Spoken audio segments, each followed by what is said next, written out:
Hi everyone, welcome to our YouTube channel. तो हम FCI AG3 accounts post के लिए MCQ सीरीज़ कर रहे थे, जिसमें हम 10 MCQ देखते हैं एक पर्टिकुलर चैप्टर के रिगार्डिंग, है ना। और जो सब्जेक्ट है हमारा, इस टाइम पे हम अकाउंटिंग डिस्कस कर रहे हैं।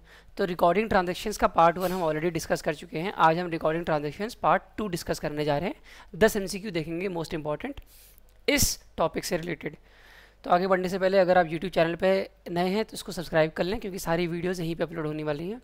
और टेलीग्राम चैनल पे आपको जो भी सेशन हम बनाते हैं YouTube पे, उन सब की PDF आपको टेलीग्राम चैनल पे मिलती है। तो टेलीग्राम चैनल आपको सब्सक्राइब कर लेना चाहिए PDF के लिए, ठीक है।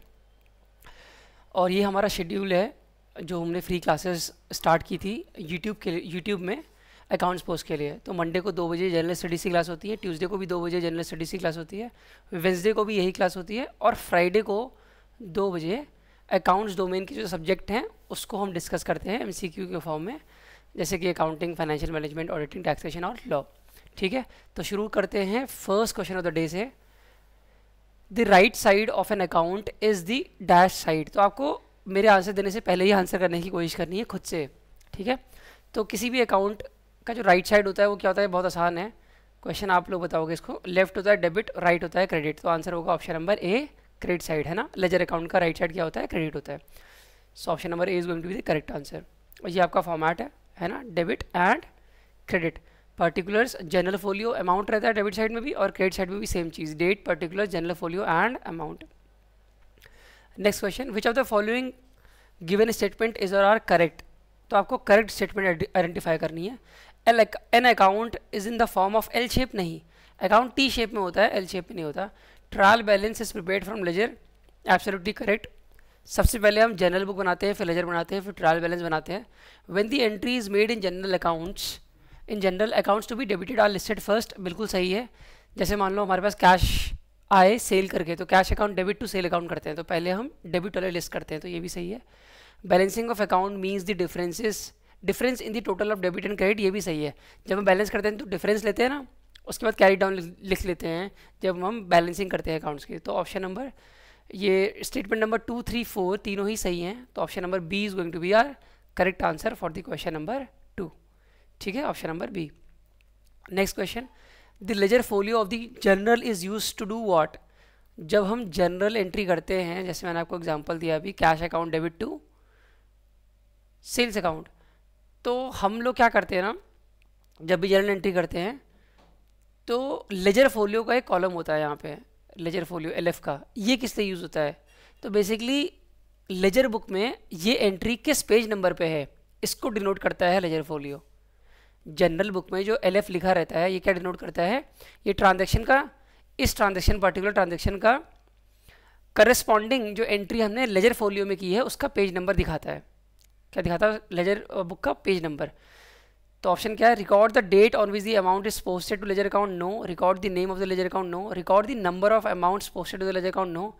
Record the page number of the ledger account, तो एब्सोल्युटली करेक्ट। जो लेजर अकाउंट है करस्पॉन्डिंग इस एंट्री का, जैसे कैश अकाउंट का, तो कैश अकाउंट कहाँ बना रखा है लेजर बुक में आपने, उसका पेज नंबर दिखाएगा यहाँ पे। इसी तरह से सेल्स के लिए भी होगा, ठीक है। तो लेजर फोलियो क्या है, पेज नंबर है लेजर अकाउंट का।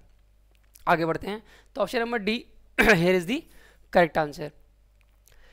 Question number 4, when the error is nullified by another it is called what. तो हमारे पास एक एरर है, हमने गलती कर दी है या अकाउंटेंट ने गलती कर दी है, लेकिन उस गलती को, वो गलती नलिफाई होगी दूसरी गलती से। मैं आपको एग्जांपल देता हूँ।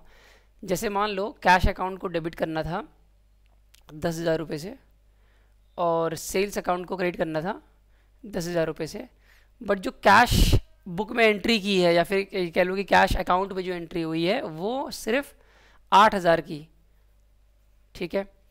अब 8,000 रुपये एंट्री हुई है कैश अकाउंट का लेजर अकाउंट में, जबकि होनी चाहिए 10,000, तो 2,000 कम हुआ है ना, 2,000 अंडर डेबिट हो गया है।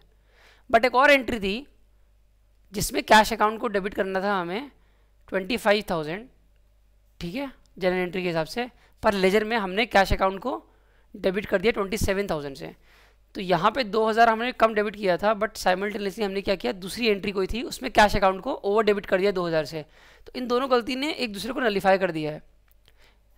बट ये बात सही है कि कैश अकाउंट इस ट्रांजैक्शन का गलत दिखा गया है अमाउंट, और इसमें भी कैश अकाउंट गलत अमाउंट से डेबिट किया गया है, बट ये गलत इस तरह से हुए हैं, दोनों ट्रांजैक्शन के गलत अमाउंट इस तरह से हुए हैं कि आपस में दोनों ने एक दूसरे की गलती को छुपा दिया है।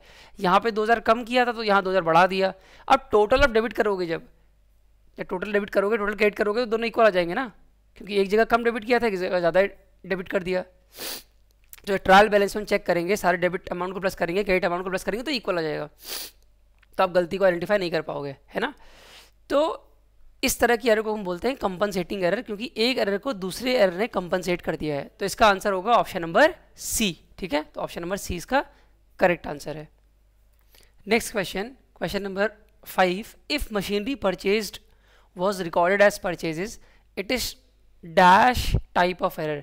अब देखिए यहाँ पे क्या हो रहा है, मशीनरी परचेज की है, जब भी मशीनरी परचेज करते हैं तो मशीनरी अकाउंट को डेबिट करते हैं, मतलब ये कैपिटल एक्सपेंडिचर है, ठीक है। बैलेंस शीट में मशीनरी आपकी डेबिट हो जाने वाली है, तो मशीनरी अकाउंट डेबिट करोगे आप। अगर आपने कैश पेमेंट की तो कैश अकाउंट को क्रेडिट कर देंगे आप। बट अकाउंटेंट ने क्या किया है, इस कैपिटल एक्सपेंडिचर को रेवेन्यू एक्सपेंडिचर मान लिया है, मतलब मशीनरी परचेज को रिकॉर्ड कर दिया है परचेज अकाउंट में, मतलब परचेज अकाउंट डेबिट कर दिया है। तो यहाँ पे कंसेप्चुअल क्लैरिटी नहीं थी अकाउंटेंट को, उसने कैपिटल एक्सपेंडिचर को रेवेन्यू एक्सपेंडिचर मान लिया, मतलब ये प्रिंसिपल टाइप की एरर है, एरर ऑफ प्रिंसिपल है। तो फर्स्ट ऑप्शन ही हमारा एरर ऑफ प्रिंसिपल है, तो option number A is going to be the correct answer. Compensating error हम ऑलरेडी पढ़ चुके हैं। एरर ऑफ ओमिशन होती है जब अकाउंटेंट कोई एंट्री करना भूल जाता है, और एरर ऑफ कमीशन होती है जब कोई क्लरिकल एरर होती है, अकाउंटेंट से कोई गलती से कुछ गलत कर देता है तो एरर ऑफ कमीशन होती है।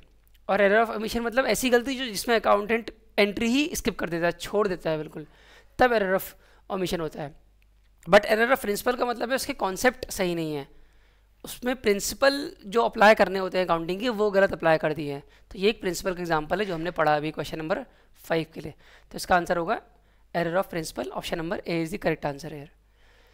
Next question, what will be the rectified journal entry if the machinery purchased for ₹40,000 has been debited to purchase account. अब देखो फिर से वही गलती कर दी है इसने। अकाउंटेंट ने क्या किया है, मशीनरी ये परचेज की तो एंट्री जो होनी चाहिए थी वो ये होनी चाहिए थी, machinery account debit 40,000 to cash account 40,000, but इसने एंट्री क्या कर दी है, परचेज अकाउंट को डेबिट कर दिया है, परचेज अकाउंट को डेबिट कर दिया है 40,000 से, और कैश अकाउंट को क्रेडिट कर दिया है 40,000 से। तो ये एंट्री गलत कर दी है और ये एंट्री सही होनी चाहिए थी। तो देखो यहाँ पे परचेज अकाउंट एक्सेस डेबिट हो गया है, तो उसको सही करने के लिए इसको क्रेडिट करना पड़ेगा। तो जो रेक्टिफाई करेगा एंट्री कैसे करेगा, परचेज अकाउंट को क्रेडिट करना पड़ेगा 40,000 से, और मशीनरी अकाउंट को डेबिट तो करना चाहिए था जो कि किया नहीं, तो ये तो डेबिट होगा ही होगा। तो रेक्टिफिकेशन एंट्री क्या हो जाएगी, machinery account debit to purchase account credit 40,000। Rectifying entry मतलब सही करने की एंट्री। देखते हैं कि ऑप्शन कहाँ पे है ये, मशीनरी डेबिट यहाँ हो रहा है पर ये कैश क्रेडिट हो रहा है, तो ये गलत है। ऑप्शन नंबर डी देखो सही है एकदम, machinery account debit 40,000 to purchase account 40,000, तो ये करेक्ट एंट्री है, option number D is going to be the correct answer, ठीक है। Next question, if an accountant treats an asset as the expense, again वही गलती की है, एरर ऑफ प्रिंसिपल की। यहाँ पे कोई बड़ी बात नहीं है, कैपिटल एक्सपेंडिचर था, उसने रेवेन्यू एक्सपेंडिचर ले लिया है। असेट मतलब कि कैपिटल एक्सपेंडिचर था बट उसने एक्सपेंस ले लिया रेवेन्यू एक्सपेंडिचर, तो एरर ऑफ प्रिंसिपल है, option number C is going to be the correct answer, very easy question. Next question, you have to match the following components. तो do not effect the trial balance, कौन सी जो error होती है वो trial balance को effect नहीं करती है। टू साइडेड एरर जो होती हैं, मतलब कंपनसेटिंग एरर्स, वो ट्रायल बैलेंस को इम्पैक्ट नहीं करेंगी, हमने पढ़ा था अभी कंपनसेटिंग एरर्स। या फिर टू साइडेड एरर्स अगर होती है, डेबिट में भी गलत कर दिया, क्रेडिट में भी गलत कर दिया। मान लो डेबिट करना था 10,000 रुपये से, डेबिट कर दिया 8,000 से, बट क्रेडिट भी कर दिया 8,000 से, तो टोटल ऑफ डेबिट या टोटल ऑफ क्रेडिट तो सेम रहेगा ना, 8 का 8,000। तो इसका मतलब है टू साइडेड एरर्स क्या होती हैं, वो ट्रायल बैलेंस को इम्पैक्ट नहीं करती हैं। तो पहला का सी मैच करेगा, तो फर्स्ट का सी यहाँ है, फर्स्ट का सी यहाँ भी है, बस इन दोनों में से आंसर होगा, मतलब ठीक है। आगे देखते हैं, dash affects the trial balance, तो वो वन साइडेड एरर तो अफेक्ट करती है ट्रायल बैलेंस को, तो 2 का डी होना चाहिए मोस्ट प्रॉब्ली। तो ठीक है, और भी देख लेते हैं, लेकिन ठीक है 2 का डी होना चाहिए, 2 का डी यहाँ लिखा हुआ है, बट अभी और भी चेक कर लेते हैं। इमेजिनरी अकाउंट, इमेजिनरी अकाउंट हमारा सस्पेंस अकाउंट होता है, तो थर्ड का ए, हाँ बिल्कुल सही है। अनइंटेंशनल मिस्टेक तो उसको एरर बोलते हैं, तो बिल्कुल सही है ये, ठीक है। तो ये वाला ऑप्शन बिल्कुल सही है, सारे मैच कर रहे हैं हमारे, तो option number A is going to be the correct answer है, ठीक है। Next question, Rajni was paid cash ₹2,800 but Jyoti was debited 2,000। अब यहाँ पे देखो जो एंट्री होनी चाहिए थी वो होनी ये चाहिए थी कि रजनी का अकाउंट डेबिट होना चाहिए था, क्योंकि रजनी को पैसा हम दे रहे हैं, मतलब पहले हमने सामान खरीदा होगा ना, पहले वो क्रेडिटर होगी हमारी, और हम कैश दे रहे हैं कितने का, 2800 का। बट ज्योति को कर दिया डेबिट। अब ज्योति को डेबिट कर दिया कितने से, 2000 से, मतलब कैश 2000 से किया है। ओके ठीक है, तो मतलब कैश वाला तो सही है, बट ये वाली गलती हो गई हमारी, रजनी वाला गलत हो गया हमारा। ठीक है, तो रजनी का डेबिट जो है करना चाहिए था 2800 से, और नहीं किया गया, तो रेक्टिफाई करने के लिए रजनी का अकाउंट डेबिट कर दो। अब कितने से करोगे, 2800 से। और ज्योति का अकाउंट ओवर डेबिट कर दिया 2000 से, बिना मतलब का, ज़रूरत नहीं थी लेकिन डेबिट कर दिया, तो इसको नलीफाई करने के लिए क्रेडिट करना पड़ेगा ज्योति का अकाउंट। तो ठीक है, ज्योति का अकाउंट क्रेडिट कर देता हूँ मैं 2000 से, बट आपको पता है डेबिट क्रेडिट बराबर होने चाहिए, है ना। तो रजनी का 2800 से डेबिट हुआ है, रेक्टिफिकेशन एंट्री, ज्योति क्रेडिट हो गई 2000 रुपये से। तो और क्या करोगे क्रेडिट, कैश तो सही है, यहाँ 2800 है, यहाँ भी 2800 है, क्योंकि कैश के बारे में कुछ नहीं दिया है क्वेश्चन में, तो कैश सही है। तो बाकी क्रेडिट किसको करोगे, सस्पेंस अकाउंट को। तो सस्पेंस अकाउंट क्रेडिट हो जाएगा 800 रुपये से, तभी तो 2000 प्लस 800 2800 होगा, और रजनी का अकाउंट तो डेबिट आपने किया 2800 से। तो इसमें यही पूछ रहा है, रेक्टिफाइंग एंट्री में सस्पेंस अकाउंट को क्या करोगे, क्रेडिट करोगे 800 रुपये से। तो देखते हैं कि ऑप्शन कहाँ है। Option number C is the correct answer. देखो लिखा हुआ है क्रेडिटेड बाय ₹800, तो बड़ा आसान क्वेश्चन था, option number C.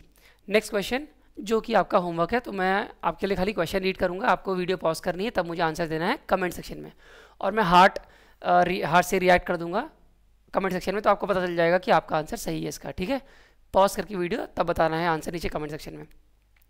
An error of dash is an error when a transaction is completely or partially omitted from being recorded in the books of account। तो मैं आपके लिए ऑप्शन नहीं पढ़ रहा हूँ, ये आपको खुद पढ़ना है वीडियो पॉज करके, और मुझे आंसर देना है कमेंट सेक्शन में। मैं आपको कंफर्म कर दूंगा रिएक्ट करके कमेंट में कि आपका आंसर सही है कि गलत है, हार्ट दे दूंगा अगर आपका सही होगा तो। ठीक है, चलो बस ठीक है, फिर आज के लिए इतना ही, अब मिलेंगे नेक्स्ट लेक्चर में, तब तक के tata bye bye, thank you everyone.